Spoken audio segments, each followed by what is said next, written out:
Hello, MCU fans. Today I'm going to ask the question, was Howard the Duck good or bad? So we're going to be doing a breakdown and review of the movie, which will of course include Easter eggs and timeline placement. This is part of my goal of looking at all of these older films that may or may not end up tying into Secret Wars. So there will obviously be spoilers for the movie, but as long as you're okay with that, then let's dive right in and see what we can find out.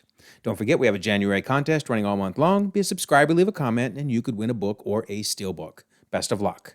And we have a membership option with lots of cool perks, so you might check it out in case you're interested. So we're going to start by reviewing all of Howard's appearances in the main MCU. Of course, he appeared in Guardians 1, and he was trapped in the Collector's Museum. Of course, he escapes, and we learn in What If Season 3 that he escaped by going through the sewage tunnels of nowhere. Yuck. We see him then in Guardians 2, partying in Contraxia. We actually see that there is ice cream using him as marketing in I Am Groot Season 2. You can see over there on the left the Howard the Duck themed ice cream.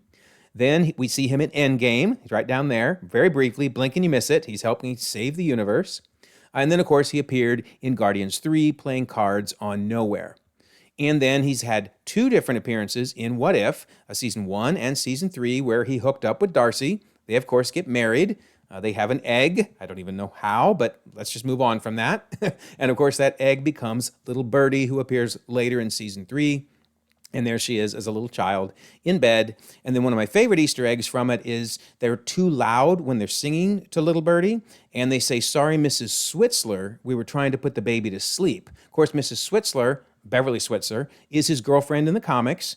And here we see her on the cover of Howard the Duck #1, there on the left. In later appearances, she wears a bit more clothing. But then we're going to see in the Howard the Duck movie, she's back to wearing not a lot of clothing again, as she's played by Leah Thompson. But in all cases, this is Beverly Switzler from the comics. So why not move on to the movie, right? On to Howard the Duck. Now, one of the things I want to say up front is I'm going to be showing things from the movie that are timeline related, but I'm not going to point them out. I want you to kind of watch for them, and you can see which ones you catch, and then we'll summarize them at the end. All right, so similar to 2003's Hulk movie, it's actually owned by Universal. These are the only two movies that Universal owns, so maybe we're never going to see them showing up on Disney Plus because of that. But this is wild. George Lucas was the producer. Like, what? That really surprised me when I first heard that. And of course, here he is on the set of Howard the Duck, and he doesn't look too happy, does he? Maybe he realizes the movie's not going to do that well. That's not a good face. Anyway, I thought this was kind of cool. The movie starts on Howard's planet, and notice that it's a little different from ours because it has two moons. And of course, where have we seen that before? That would be Star Wars, A New Hope. Love it. In fact, let's get a couple Easter eggs out of the way that are George Lucas related. Notice that this dude here, and we'll understand why he's attacking Howard later, but he's got an Indiana Jones Temple of Doom shirt on. And then this kid in the same restaurant has an Empire Strikes Back shirt on. So both of those are obviously George Lucas properties. And in fact, this movie, remember, came out in 1986. So he would have just been finishing the Star Wars trilogy and would have just had Temple of Doom having come out. So pretty cool. All right, so now back to the movie. We see Howard's apartment because he's at home on Duck World when it starts out, and they have lots of duck jokes. Obviously, My Little Chickadee is a play on a W.C. Fields and Mae West movie. Of course, Breeders of the Lost Stork. You obviously know what that is. We have Rolling Egg. Too funny. Then Splash Dance, although notice it's the duck getting splashed. So many duck jokes. And then here we see little Howard on his fire engine, and presumably that's his mother in that picture because his mother has actually called him on his birthday and says, "Did you get the birthday sweater we sent?" So that's pretty cool. Then we also see he's a master of quack fu, which of course you remember from the comics. He has used quack fu many times and will use it in this very movie. And we see that he loves cigars and beer. Makes sense. Howard the Duck, you would expect that. And he's doing some light reading of Play Duck. Now, what is so interesting about this movie is he does a lot of things that are, a little PG-13 rated, but his personality is very bland, actually. He's very different from the Howard the Duck that we see in the MCU and in the comics, where he's wisecracking and, quite honestly, rude. No, this one's actually polite, which is really odd. I think the movie probably would have performed better if he was as rude as he is in the comics and in the MCU. But anyway, who knows? If you do see the movie, I'd love to know your thoughts on whether or not you think a wisecracking Howard would have helped. But okay, we then suddenly see he is pulled out of his apartment in his little easy chair, and then he goes flying through this room with, well, an anatomically correct topless duck. I don't know how else to explain it. So thank you, Deadpool, for covering that up for us. But he goes flying through this room and flying out of his apartment. We see some of the other ducks looking up in the sky because he is on a planet composed only of ducks. Notice this joke. It says migrate over Birdweiser. Love it. Then Howard is literally pulled off his planet and into the sky, still riding in his little easy chair. Then we actually get a narration that sounds very similar to What If, because it says, in these galaxies, every possible reality exists. But I want to stress this is not a multiversal film itself. What they're talking about is across the galaxy, there are all kinds of planets, including one composed only of ducks. But anyway, so Howard is now pulled towards our planet, planet Earth. And while he loses his easy chair, he does land in an easy chair on Earth. So very appropriate. All right, so then we see Beverly Switzler, which again is his girlfriend that we talked about. And of course, it's played by Leah Thompson, made famous by the Back to the Future movies. And she is a lead singer of the band Cherry Bomb. So here we see her again singing with her band. And we will see that her manager is terrible, ripping her off, keeping money from her. But we'll catch up on that a little later. But anyway, we will see that when she leaves the concert, she is basically manhandled by these two jerks. And then they look up and see Howard. Do you see like what I see? And sure enough, there's Howard threatening them with being a master of quack fu. And he does some pretty good moves too. Flips them, basically demolishes them, kicks their butts. But then Beverly, now who has been rescued by this duck, decides, hey, he's friendly enough, I'll bring him home. So more duck jokes as he's trying to figure out what this stuffed animal is all about. But then he goes on to explain that he was going to be a plastic surgeon and was going to make big bucks doing beak jobs and tail tucks. But we find out instead he became an advertising copywriter as he gives one of his pitches, only two things touch my feathers, oil of night fowl and him. Nice. Then Beverly makes a very astute observation. She says, maybe you were brought here for some greater purpose. And indeed, we will see that he ends up saving the very earth itself. But Howard just needs a nap. He's been through a lot. So Beverly then, little odd, she starts rifling through his wallet, but in fairness, it fell on the floor. And notice that she sees his date of hatch and expires on Hatch Day. A lot of funny jokes. Also, she pulls out one of the dollar bills. And of course, the president, is a duck. What would we expect? All right, so Beverly then says, I'm going to try to help you get home. And she takes Howard to meet her scientist friend, Phil. Phil is actually played by Tim Robbins, and he does a pretty good job in the role. Although he starts off being pretty goofy because he assumes Howard can't talk. So in squawking duck talk, he says, me, Phil, you, Howard, we can be friends. And Howard's like, dude, seriously, stop. But anyway, once he understands that Howard is an actual talking duck, he says somewhere in the universe is Howard's world.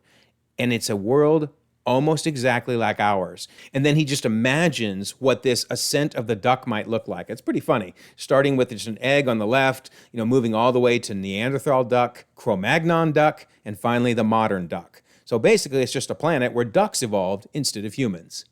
So Howard realizes while they're trying to figure out how to get him home, he does need a job in the short term. So he heads to the Ohio Bureau of Employment Services. And I don't think I mentioned it yet, but this movie actually takes place in Cleveland, Ohio. One of the first movies to not be in New York, right? Cleveland, Ohio.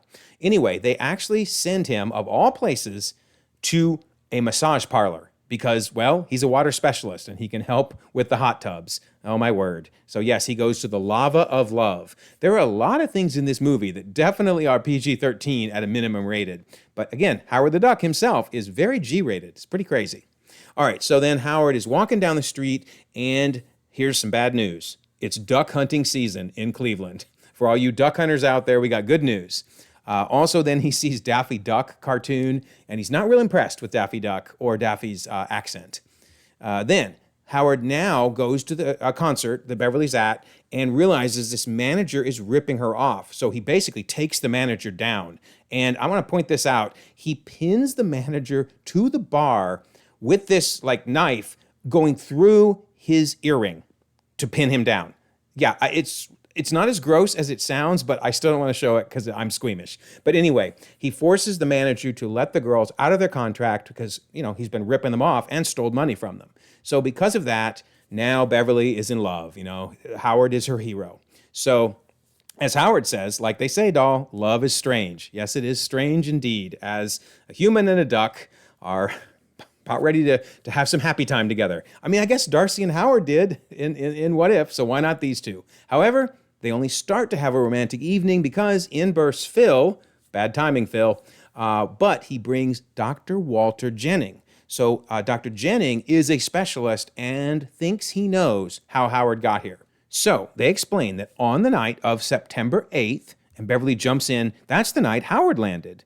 And they say, yes, it was our first full-scale test of the laser spectroscope. However, some unknown force was redirecting the laser beam from its original target so that it hit your planet instead. So yeah, this laser thing, which they really don't explain, and they don't need to, right? We just kind of let it go. But this thing reached across space all the way to Howard's planet and sucked him to the planet Earth. So Howard realizes that's the way to get home, right? So they head to the same lab, Dynatechnics, but bad news. There's been a massive explosion. In fact, this was probably the only, if you will, mildly scary thing in the movie because this dude looks messed up. But he says, we have no right to tamper with the universe. Well, especially when the thing blew up in your face. Probably you're not real happy about it, right? But also Dr. Jennings was injured. There was a tremendous explosion, he explains, and the laser spectroscope malfunctioned again. But, of course, who gets blamed? Howard. You always blame the duck, right? Another duck joke is they say, you are going to go play sitting duck in a jail cell. Well, naturally, he gets away from the police. No surprise, right? But they are ticked off. Shoot to kill. They want to take the duck down. I mean, it is duck hunting season, remember? But anyway, Dr. Jennings, Howard, and Beverly are now on the run together.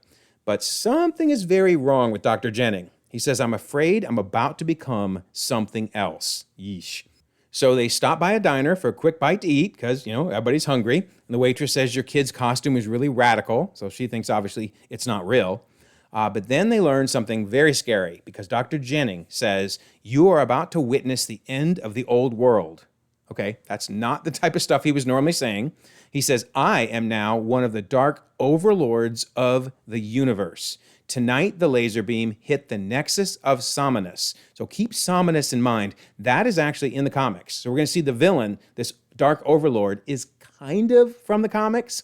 But anyway, he explains that Somnus is in a region of demons. Okay, so in the comics at least, there is a character, Thog the Netherspawn, that lives on the planet Somnus and is a demon. So I think they're patterning after him. Here's another look at him. Obviously, Dr. Jennings doesn't look like him, but we're going to see when the Dark Overlord is separated from Dr. Jennings. I guess he looks a little demonic, but he looks way crazier than this, trust me. Anyway, we'll get to him. But now, Dr. Jennings explains, or the Dark Overlord, I should say, explains that the laser beam released me from that region of demons. And now the Dark Overlord has taken over Dr. Jennings. All right, so now there's a little bit of a fight for the code key, because that's what basically turns on that laser beam, because Howard wants it to bring him home, versus Dr. Jennings / Dark Overlord wants to bring more of his kind from that demon world. In fact, he wants one of them to take over Beverly. So Howard grabs the code key, but they can't get away because, more rednecks. There are so many rednecks in this movie. So they're actually hitting on Beverly, but that means Howard has to fight them off. Unfortunately, there's too many of them. Even with Quack Fu, he cannot beat them all. So just FYI, those Easter eggs of Empire Strikes Back and Temple of Doom, that was in this particular scene. But anyway, it's not looking good for Howard. They pin him down. They're ready to bake him, basically eat him. And he says, oh, great duck in heaven, is this the end of Howard? Luckily for him, it's not, because the Dark Overlord has other plans. The Dark Overlord needs that code key back. So he says, release the small waterfowl, blasts everybody. He's incredibly powerful. He gets that code key and also kidnaps Beverly. So now he is taking off with her so that he can release another one of the Dark Overlords and take over her body as well. And then, he needs to power up. And now we see a little bit of what he looks like, without the human skin, as his tongue goes into the cigarette lighter to charge himself up. So, oh my, yuck. Okay, meanwhile, the cops are talking to the waitress to figure out what's going on. And she's like, I should have figured out that something was up because Halloween's not till next month. That's funny. So then the cops are like, okay, it's a duck hunt. So many duck puns. But this is interesting. Do you recognize that guy's face? You should if you're a CSI fan. That is actually Jim Brass, who was in years and years of CSI shows. It's a good, 14, 15 years later, but you can see it. and he's placed a cop in both. Pretty cool. All right, so now it's time for an even bigger power-up because the Overlord decides he's going to head to a nuclear plant, and sure enough, does indeed get one funky-looking power-up. I have no idea how Dr. Jennings' body is going to survive this. He does, you're going to see, but man, he's been irradiated by a nuclear power plant at this point. Insanity. Anyway, Howard and Phil now decide the best way to chase after Beverly is in this little flying device. I have no idea why, other than it made for a fun chase scene. So, okay, cool. Also, remember, it's duck season, and here are literally some duck hunters. And Howard's like, that's it, we're taking them down. Death from the skies to all duck hunters. So he buzzes them and makes them all jump out of their boat. That was pretty funny. All right, so meanwhile, you have the Dark Overlord tying down poor Beverly so that she can have one of the new Overlords take over her body. And meanwhile, you have Phil and Howard who have now arrived, and Phil finds a very powerful weapon, the neutron disintegrator, which of course Howard hooks up to this little cart and has a little face down now with the Dark Overlord. They're both shooting their beams at each other, Howard on the left shooting his disintegrator, and of course the Overlord using his powers. But luckily Howard wins, and big explosion, and suddenly Phil's back, right? He's just fine. In fact, his hair's even fine. Don't ask, right? Anyway, it just works. But anyway, the Overlord is now free because he says the evil is not inside me anymore. And sure enough, we now see what a nasty looking creature that Overlord is. Oh my word, this thing is so gross. Look at it roaring there. And then here it's chasing after Howard. Howard's like, good boy, stay back, stay back. And then this thing, says, Howard, going somewhere, Howard? Opens up his claws. That's his claws opening. And he shoots this thing out of basically his hand. You can see his head's there on the left, and then that's his hand shooting this thing out to try to catch Howard. Luckily, though, Howard makes it to the little vehicle, and now it's another standoff. And then I guess this is the Hulk reference, right? Because the Overlord says, puny little duck. But we find out the duck is not puny and blasts the Overlord into oblivion. And sure enough, he blows up. Pretty good explosion there. However, the problem is the Overlord had already turned on the laser. And in fact, it is now bringing those new Overlords to the planet. So everyone's shouting at Howard, the machine, Howard, you got to destroy it, blast it. Of course, you can see the look on his face, right? Because he knows that would mean the end of his way to get back home. So here we actually see the Overlords being sucked through the portal just like Howard was. And I've never seen this in a movie happen like this before, but the countdown actually hits 0. 5, 4, 3, 2, 1, arrival. So, I mean, I'm guessing they're almost outside of the building when this happens, but sure enough, Howard realizes, okay, goodbye Duck World, and he blows the machine up. So I have no idea what happened to those Overlords. They should pretty much be like outside the building, but maybe they were blown up too. Again, you just can't think too hard. It all works out. So yeah, Howard has now saved the world, and Beverly is so happy, gives him a big hug, but now he's trapped. He cannot go home. So what do? Well, you become the new band manager. So they're devoting a new song to him. I'd like to dedicate this song to our new manager. They call him Howard the Duck. You can see how happy he is, jumping around, all excited. In fact, so excited that he gets on stage and starts playing guitar, which I do have to wonder, is that an homage to Marty McFly playing the guitar in Back to the Future? Because, of course, again, Leah Thompson was in all of those movies. And it is worth pointing out, this is a practical suit. I mean, there is someone inside that, so I thought it was done pretty well. Then he says, beak me, baby, which sounds way worse than it is. It's just basically kiss me on the beak. And then they do a little more dancing and a little more singing. And finally then, all's well that ends well, as Howard says, not bad for a duck from outer space. So yeah, they were going to do more of these movies. I think probably they were planning on a trilogy, but this one did not do well. Barely made back any money, if it even made back money at all. It's kind of a shame. It's not a terrible movie. If you haven't seen it, I highly recommend it. It's on Amazon, $3, and you can rent the movie. Well worth watching. But anyway, where does it fit in the timeline? Okay, so let's see if you picked up the same things I picked up, because I felt like this had incredible timeline management. Okay, so we see that the trees are definitely early fall, probably September-ish. Then we learn that it's duck hunting season, remember? And in Ohio, duck hunting season, in fact, really hunting season, starts in September. So, hey, it's been very consistent with September. Well, then they tell us a big clue, right? That Halloween's not till next month. So everything has been leaning towards September. And then they pretty much just tell us, oh, September 8th. So we literally get the date. September 8th, that's the night that Howard landed. So now we know the exact day and month, but we don't yet know the year. Or do we? Because, remember, we have that wallet, which has tons of good information on it. So we have his date of hatch, which is 9/8 of 58. But most importantly is September the 8th. And remember, at the beginning of the movie, they were calling him on his birthday. Did you get the birthday sweater we sent? And remember, we also learned it was September 8th he came to Earth. So yeah, it's all aligning perfectly to it being his birthday. What a birthday present to get sucked to Earth. But anyway, we also see that it expires on Hatch Day of 1986. So assuming that his planet is aligned to our planet timeline-wise, we're just going to assume it is, then that means it expires on 9/8 of 86. And we see that Howard is good about renewing in time because previously, which they also on Duck World renew every 4 years, he did it on 9/3. So I know I'm making an assumption here, but I'm assuming Howard is not walking around with an expired driver's license. So that means we have to be in 1985. We can't be in 1986 or he would already be expired. So therefore, where does it fit in the timeline? I'm going to go with September of 1985. And really, we can go with September 8th. Maybe 9th, 10th, because a couple days go by. But yeah, wow. Very, very good timeline management. It's a shame the script wasn't as good as the timeline management, but it's not a terrible movie. I do recommend watching it just for nostalgia's sake.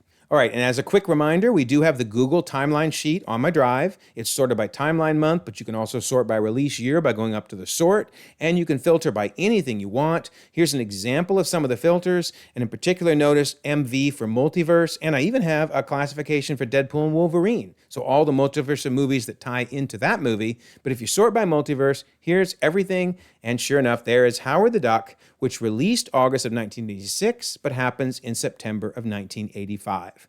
So here are those multiverse of movies. Of course, we just talked about Howard the Duck. I've actually now covered everything here that's highlighted.